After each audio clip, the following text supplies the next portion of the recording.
Limay pa ako ni Sontai tsaka ni Sontai Kiko de Morgo tsaka Sontai nga mix. Ihati ko lang doon ang dalawa. So ito lang ngayon pa lang nasa wakang kay Latalong. Charanita pa lang po banda. And then natin sa dalawa. Let's go. Abangan nyo. Turan pala nila dito na ibang Sontai. Congressman siya. District 4. So dito lang nasa ilalim ng Charanita Rodriguez Sr. So let's go. Tara. Hindi naman uli lang tayo. Ito yung lang day ni guys. Let's go na.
Huwag na kayo maniwala pag pinangako mo pa kayo uli ng 2,000, ha?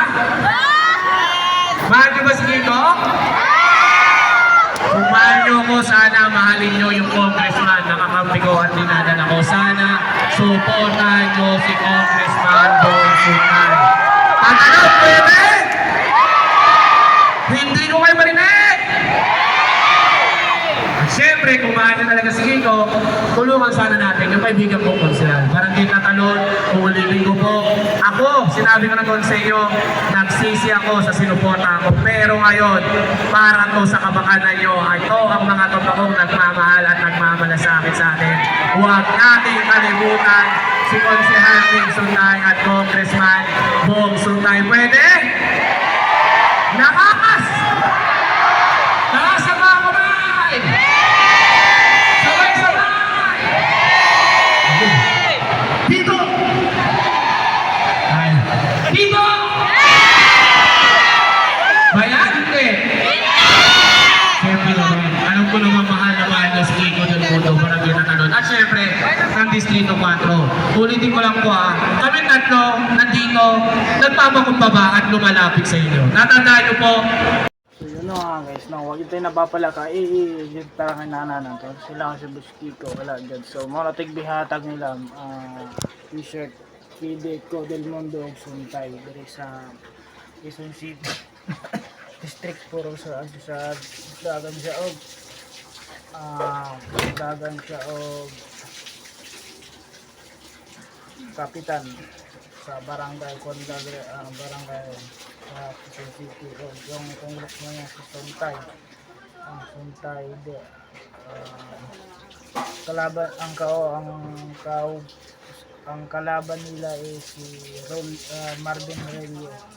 So nagdugay ni hawahaw ni uli ni perting sa ba ang mga tao dito si wa jud nakakuha bisag gamay bisag piso ka wala paningot akong diri buna og aping ragad butang na og taklob diri takpan na raw ang tenga og pekas mao na yan perting sa ba sa mga tao dito. So ni wala nagdugay ni uli nami. So dinhi lang og sa og nabot mi diri balay. Salamat. Dito lang salamat og daghang salamat sa inyong pananaw o tanaw na ingayan mo.